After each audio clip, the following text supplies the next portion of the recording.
어떻게 오셨어요? 쌤, 저 양악수술 하러 왔는데. 이 한번 해보세요. 옆에 입 다물어 보세요.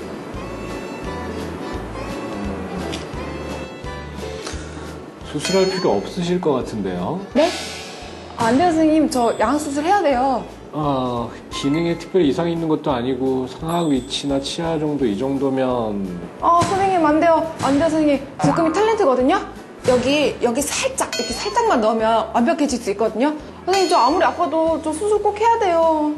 양악 수술은 단순히 예뻐지려고 하는 수술이 아니에요. 상당히 큰 수술이에요. 좀 더 신중히 생각해보고 오세요. 안 돼요, 선생님. 저 양악수술 꼭 해야 돼요. 꼭이요. 네?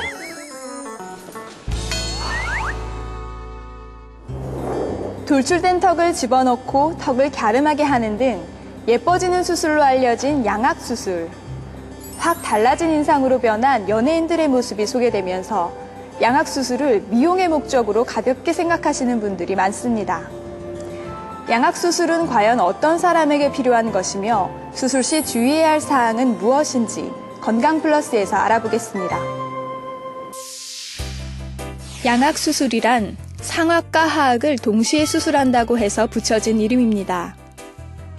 한쪽 턱만 하는 수술을 편악수술, 아래 위를 같이 하는 것을 양악수술이라고 합니다.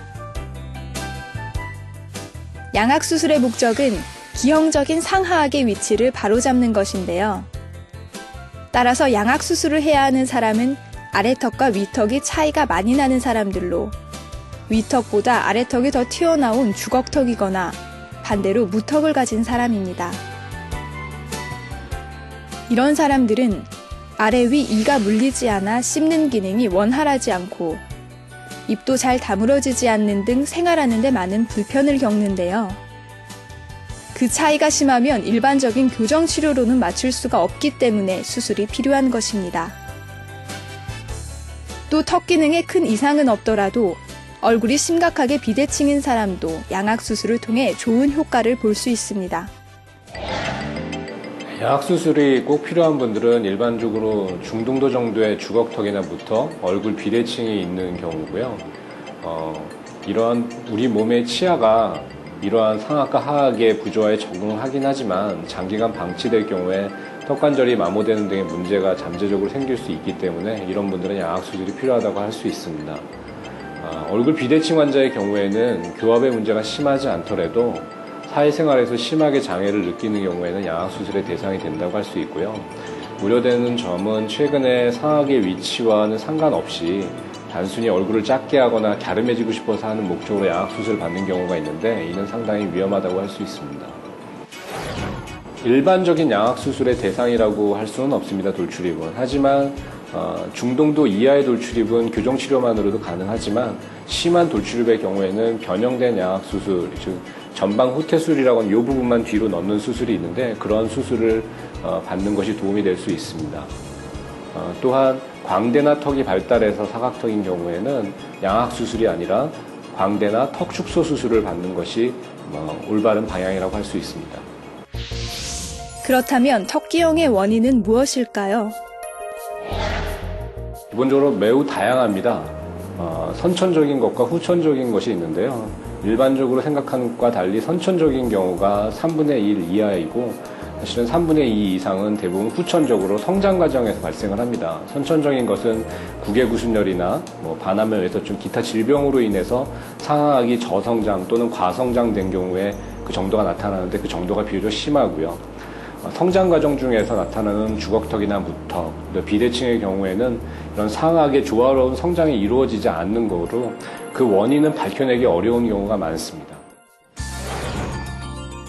양악수술을 하기 전에는 수술 후 턱을 움직였을 때 이가 잘 맞도록 이를 움직이는 과정을 거치는데 이를 수술 전 교정이라고 합니다. 약 6개월에서 1년간의 기간이 걸리는데요. 최근에는 이런 수술 전 교정을 거치지 않고 수술을 먼저 한 후 교정을 해서 이를 맞추는 경우도 있습니다. 교정을 먼저 하는 경우는 가장 전통적으로 지금까지 많이 사용되어 오는 방법입니다. 교합의 이상이 심해서 수술 이후에 교합의 불안정성이 높을 경우에 당연히 교정을 먼저 해야 되고요. 치아의 흐트러짐이 좀 적은 경우에는 선수술로서도 좋은 결과를 얻어낼 수 있는 경우가 많이 있습니다. 하지만 선수술 선택 시에는 이 수술 후의 교정 과정들을 미리 시뮬레이션 할 수 있는 능력들이 고려되고 경험이 풍부한 전문의에게 시술을 받는 것이 중요하다고 생각됩니다. 양악수술은 전문의의 정확한 진단과 고도의 기술이 필요한 수술로 수술 후 합병증 및 부작용이 있을 수 있습니다.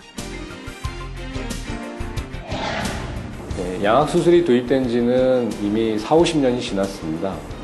기술적으로는 비약적인 발전이 이루어져서 합병증이 흔하게 일어나는 것은 아니지만 그럼에도 상악의 위치를 바꿔주는 비교적 큰 규모의 수술이어서 항상 주의를 요합니다.